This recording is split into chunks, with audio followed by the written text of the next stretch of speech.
9 മാസത്തെ ബഹിരാകാശവാസത്തിനു ശേഷം ബുച്ച് വെൽമറും സുനിത വില്യംസും ഭൂമിയിലേക്ക് തിരിച്ചു.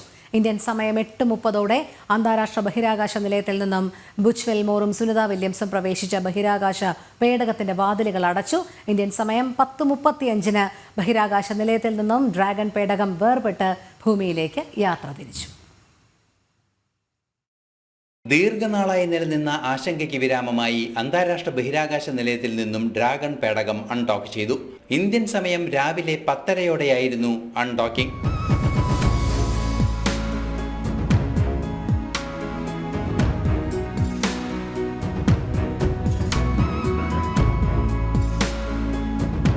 ഇന്ത്യൻ സമയം രാവിലെ 8:35 ബഹിരാകാശ നിലയത്തിൽ നിന്നും പേടകത്തിലേക്ക് പ്രവേശിക്കുന്ന വാതിലുകൾ അടയ്ക്കുന്ന ഹാച്ചിംഗ് പ്രക്രിയ പൂർത്തിയായി.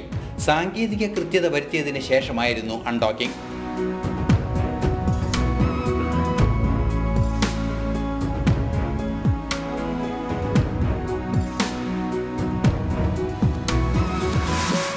കഴിഞ്ഞ ജൂണിലായിരുന്നു സുനിത വില്യംസും ബച്ച് വെൽമോറും ബഹിരാകാശ യാത്രയ്ക്കായി സ്റ്റാർലൈനർ പേടകത്തിൽ തിരിച്ചത്.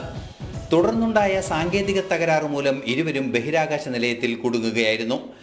ഇരുവർക്കുമൊപ്പം ബഹിരാകാശ യാത്രികരായ അലക്സാണ്ടർ ഗോർബനോവും നിക് ഹേഗും ഭൂമിയിലേക്ക് തിരിച്ചിട്ടുണ്ട്. നാളെ പുലർച്ചെ 2:45 പേടകത്തിന്റെ ഡി ഓർബിറ്റിംഗ് ആരംഭിക്കും.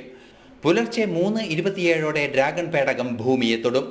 മെക്സിക്കൻ കടലിലോ അറ്റ്ലാന്റിക് സമുദ്രത്തിലോ ആയിരിക്കും പേടകം ഇറങ്ങുക. സയൻസ് ഡെസ്ക്, ജനം.